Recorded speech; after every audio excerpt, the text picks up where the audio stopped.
Hello everyone, this is Preeti Gupta from SNJ International School. Today we are going to see chapter 1 of class 3, which is Madurai Botu The. This poem is a patriotic poem written by great poet Bankim Chandra Chatterjee. ये जो poem है एक देशभक्ति का poem है जो बंकिम चंद्र चटर्जी द्वारा लिखा गया है. So let's start the poem.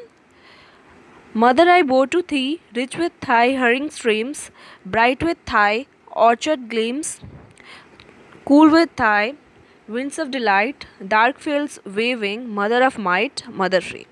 In the first stanza, the poet admires his motherland, India.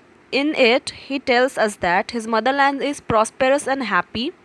It is full of beautiful gleams, streams loaded with orchids, cold winds blow there, the green fields are waving in the grains. First stanza में poet ये बताते हैं कि जो उनका Motherland है, जो India है, उनकी मातृभूमि है, वो बहुत समृद्ध और खुश है. यहाँ पे बहुत बहती हुई नदियाँ, बहुत बहते हुए झरने हैं.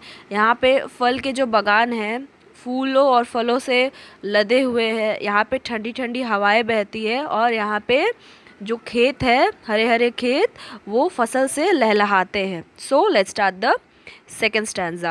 Glory of moonlight dreams over Thai branches and lordly streams, clad in Thai blossoming trees, mother giver of ease, laughing low and sweet, mother I kiss thy feet, speakers sweet and low, mother to thee I bow.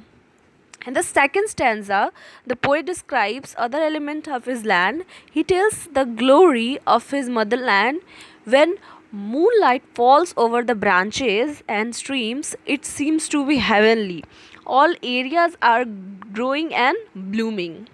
In the second stanza, the poet says that, poet ये कहता है second stanza में कि जो उनकी मातृभूमि है, जब शाम होती है, शाम ढलती है, जब रात होती है, जब चांद की रोशनी ब्रांचेस और झरनों पे पड़ती है तो वो एक स्वर्गीय दृश्य लगती है, बहुत सुंदर लगती है. यहाँ पे जो ट्रीज़ है पूरे धरती को ढके रहते हैं, मीन्स जो पेड़ है पूरे धरती को ढके रहते हैं, जैसे कि वो उनकी मदरलैंड का पहनावा हो. So next, the speaker tells her that she is giver of ease and the speaker will kiss her feet to show his respect for her. He is completely dedicated, so much so he bow to her strength and beauty. जो यहाँ पे poet है वो कहता है कि जो मातृभूमि है वो सुख देती है, वो उन्हें क्या देती हैं, सुख देती है, इसीलिए वो रिस्पेक्ट से, आदर से उनके पैर को चूमते हैं. ठीक है, वो पूरी तरह से उनके लिए डेडिकेटेड है, समर्पित है. ठीक है, वो अपने जो मातृभूमि है उनके स्ट्रेंथ और ब्यूटी के सामने झुकते हैं.